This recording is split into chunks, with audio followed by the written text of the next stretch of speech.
गडी आपाप गेला काय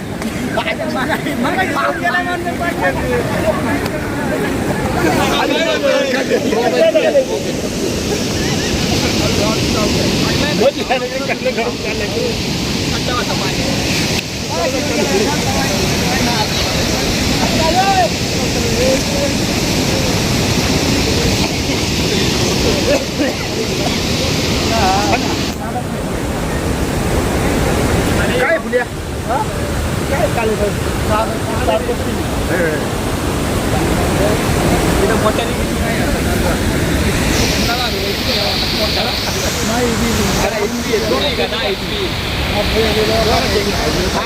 आहे का बघ पहिला झाले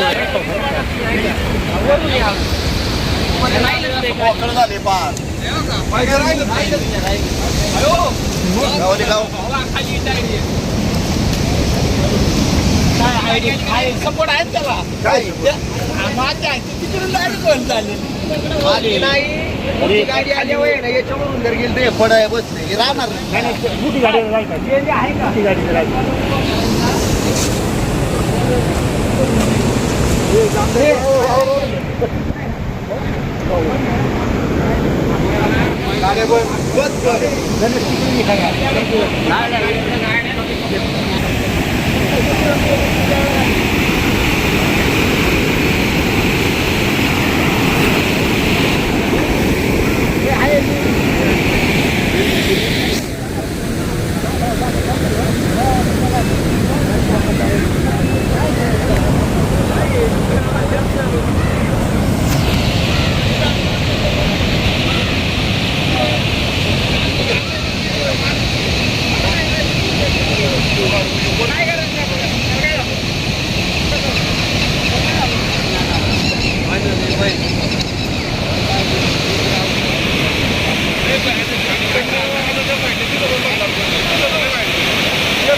किती वाजता नदीला पाणी आलं आणि काय काय नुकसान याच्यात घास मका ऊस नितीन नारायण खोकराळे.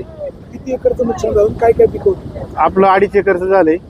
दुसरं चुलत भाऊ त्याचं 2.5 एकर झालं. तुमच्या शेतामध्ये ऊस बेमूग घास काहीच राहील नाही आता. किती वाजता पाणी आलं सकाळी 6च्या नंतर म्हणजे 5च्या नंतर पाणी आलं. असं पूर आला होता याच्या आधी 5-6 वर्षापूर्वी आलं तर पण एवढा नव्हता आला. साधारण किती नुकसान झालं असेल तरी 5-6 लाखाचं चुलत भावाचं त्याचं तेवढंच. त्याचं सीताफळी आहेत पेरू आहेत परत ये आपलं चिकू आहे. हा कोणी आलं होतं आता हे आलते ना ग्रामसेवक आलते ते चालले नाही दुसरं कोण नाही ग्रामसेवक आले फक्त. तहसीलदार साहेबांनी आहे ना तहसीलदार साहेब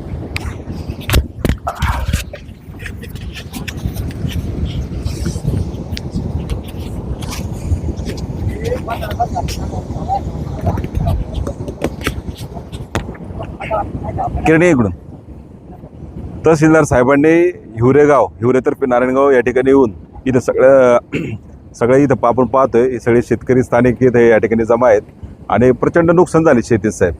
इथं जवळ 15 ते 20 एकर शेती पाण्याखाली असल्याचे चिन्ह आहेत आणि त्यांचा ऊस असेल, पेरूची बाग असेल, सीताफळ बाग असेल,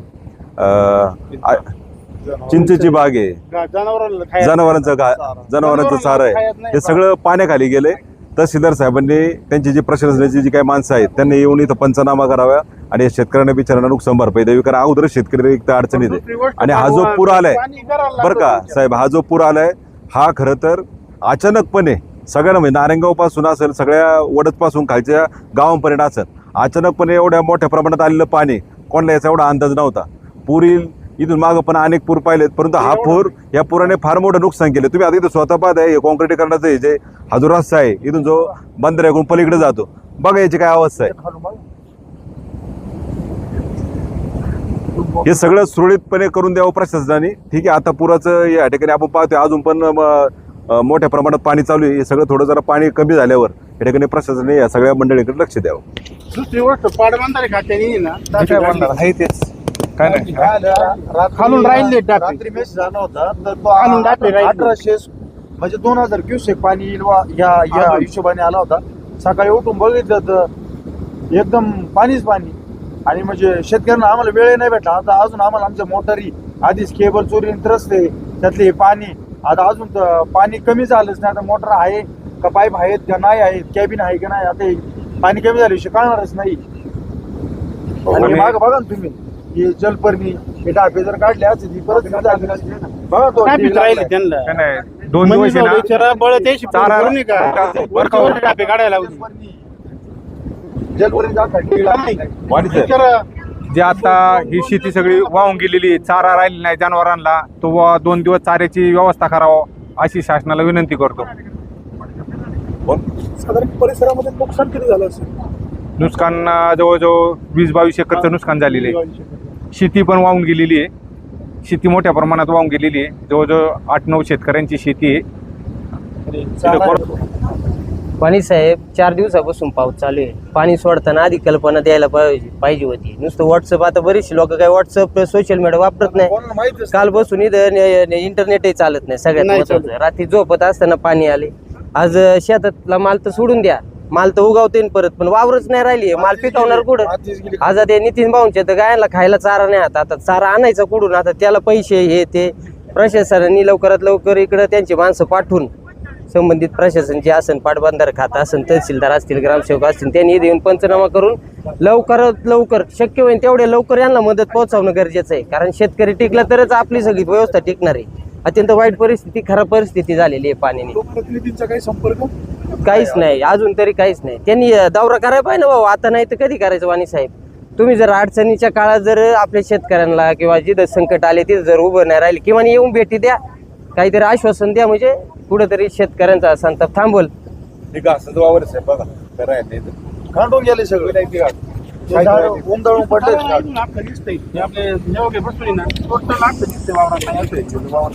पुढे या आणि ही जी किटी आहे ना ही पूर्ण जीर्ण झालेली आहे, पूर्ण म्हणजे आता ही वापरायोग्यच राहिली नाही। आता ही फक्त चालू काम आहे, याच्यानंतर संभाव्य या हिवरेतर्फे नारायणगावमध्ये जो मीना नदी बंधारा आहे तो आता सध्याच्या परिस्थितीमध्ये काय झालं, जेवढी जलपर्णी अडकली त्या जलपर्णीमुळे ना जवळजवळ 50% जे पाणी वाहून जाते ते 50% पाणी जागेवर अडलं जाते। आणि या जलपर्णीमुळे हे पाणी जे शेतातून जे म्हणजे गावातून जे उलटून आले या जलपर्णीमुळे आलेले आहे। आणि ढापे काढत असताना दरवर्षी ना पाटबंधारे विभाग ढापे काढण्यासाठी येतो, परंतु खालचे 1-2 ढापे ते काढतच नाहीत। हे दरवर्षीचं गणित आहे, आम्ही दरवर्षी त्यांना सांगत असतो। यावर्षी थोडे त्यांनी लेट ढापे काढले, लेट काढल्याबद्दल दुमत नाही, परंतु खालचे जे ढापे आहेत ना, नाही सोसायटी नाही सोसायटी तर खालचे 1-2 ढापे ते काढतच नाही। त्याच्यामुळे त्याला काय झालं, तो गंज पकडलेला आहे, त्याच्यामुळे ते ढापे लवकर निघत पण नाही। त्यांनी ते ढापे पूर्ण काढले पाहिजेत। जर ते ढापे काढले गेले असते तर याच्यातली मी म्हणतो जेवढी जलपर्णी त्याच्यातली 50% जरी वाहून गेली असती तर हे जे पाणी शेतातून गावातून जे उलटून पाणी आले त्याचा वेग फार कमी राहिला असता, पर्यायाने तिथं नुकसान कमी झाली असती।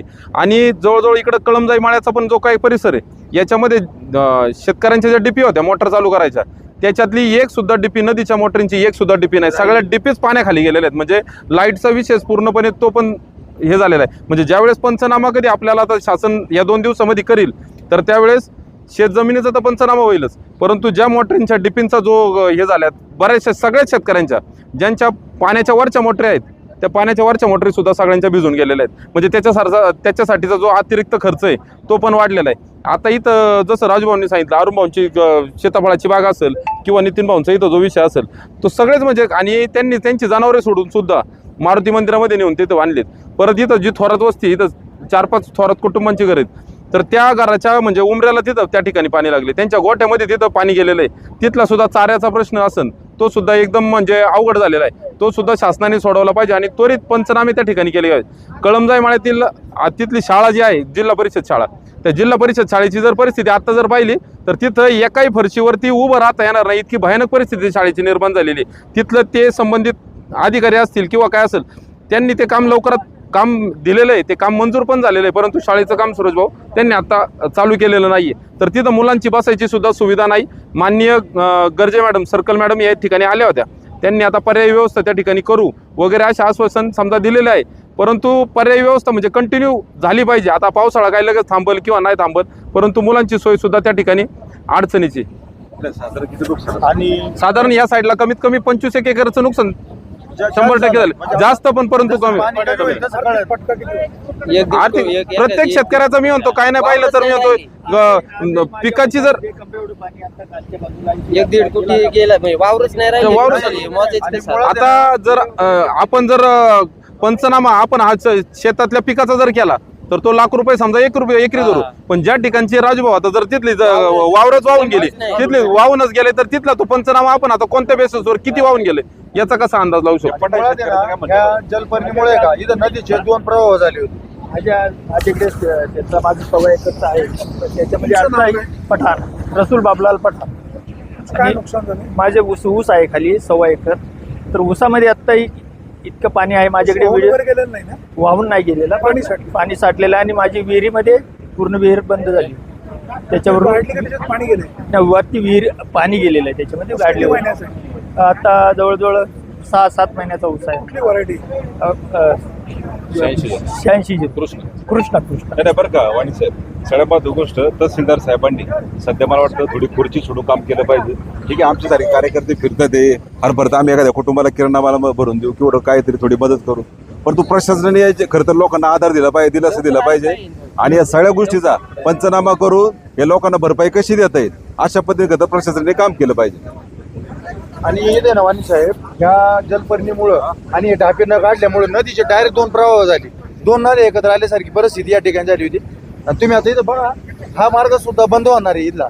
पूर्ण गेलेलं हा, पुढच्या साईडने पूर्ण गेलं. या साईडला जर तुम्ही पाहिलं तर हा येण्या जाण्याचा मार्ग म्हणजे गाव या नदीच्या इकडे काही आहे, अर्ध इकडे. आता हा संपर्क तुटणार आहे. आता याच्यावरून जर मोठी गाडी गेली तर इथं अपघात होण्याची शक्यता. याच्या खालचा पूर्ण भरावा वाहून गेलेला आहे, पूर्ण बोगदा पडलाय, भरावा वाहून गेलेला आहे त्याचा पूर्णपणे. शंकर भाऊ, शेतकऱ्यांचं खूप मोठं नुकसान झालंय. काय तुमची मागणी काय असेल? किती नुकसान झालं असेल? 5-6 एकर झाला. लोकप्रतिनिधींकडे लक्ष द्यायला पाहिजे. काय मागणी कराल? मागणी काय असेल? लोकप्रतिनिधींकडे आलं पाहिजे, फिरलं पाहिजे, लोकांना भेटलं पाहिजे. मागणी काय असेल? लोकप्रतिनिधीकडे आलं पाहिजे. कोणी आलं पाहिजे?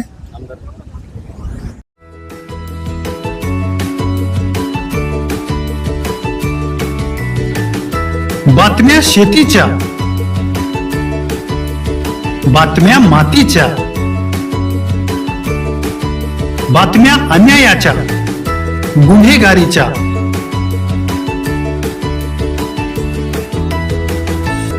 राजकारणाच्या आणि समाजकारणाच्या, शोषणाविरुद्ध बुलंद आवाज, जनसामान्यांच्या हुंकाराची गाज, सत्कार्याला प्रोत्साहन, दुष्कृत्याला अनुशासन, निर्भीड, निस्पृह, सडेतोड, बेधडक आणि रोखठोक म्हणजेच विघ्नहर टाइम्स, शोध बातमीचा, ध्यास सत्याचा. आपलं चॅनल, आपली बातमी. सबस्क्राईब तर कराच, पण बेल आयकॉनवर क्लिक करायलाही विसरू नका.